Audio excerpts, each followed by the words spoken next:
December 24th, 2008, Christmas Eve. I was on call in Los Angeles County when the radio crackled. Multiple fatalities. Fire. Possible shooter. 1129 East Knollcrest Drive, Covina. I got there after the first responders had subdued the flames. What I saw chilled me, not just because of the fire's destruction, but because of the silence that followed. Inside what used to be a cheerful home full of laughter and holiday lights, we found a nightmare. The victims hadn't just burned, they'd been executed. The investigation began before the embers were even cold. Neighbors had heard screams and what they thought were fireworks just after 11:30 p.m.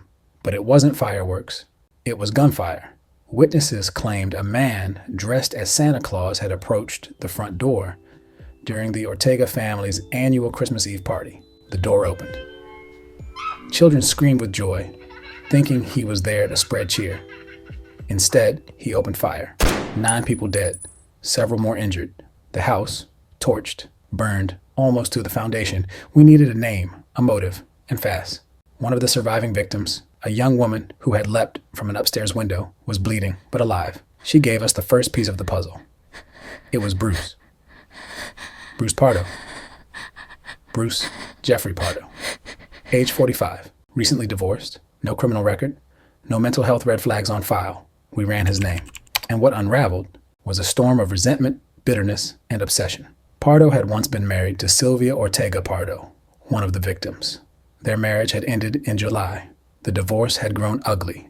Financial disputes, alimony arguments, restraining orders.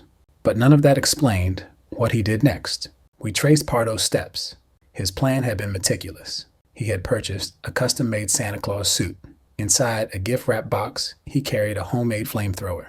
Alongside it, 4 handguns, 2 9mm, and 2.38s. After entering the home, he fired indiscriminately, point blank, no hesitation. His ex-wife was shot and killed almost instantly. Her parents were also murdered in cold blood. One by one, he gunned down her siblings, nieces, nephews, anyone in his path. The flamethrower came next. He doused the home with racing fuel and set it ablaze. By the time we'd arrived, the roof had collapsed. Bodies were burned beyond recognition. Only dental records would tell us who they were. Sylvia Ortega Pardo, 43. Ex-wife of the shooter, Joseph Ortega, 80. Sylvia's father, Alicia Ortega, 70. Sylvia's mother, Charles Ortega, 49. Sylvia's brother, Sherry Ortega, 45. Charles' wife, James Ortega, 52. Sylvia's brother, Teresa Ortega, 51.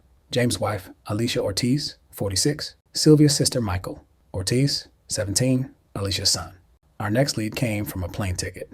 Pardo had booked a flight to Illinois, but he never boarded.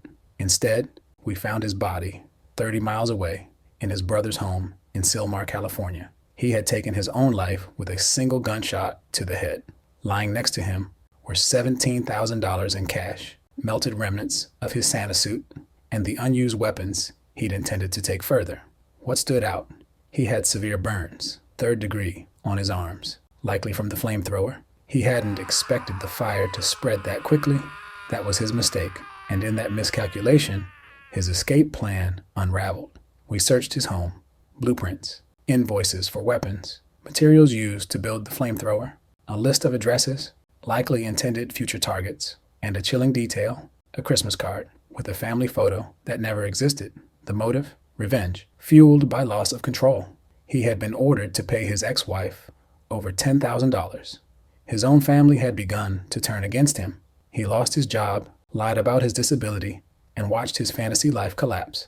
Rather than rebuild, he chose to burn everything down.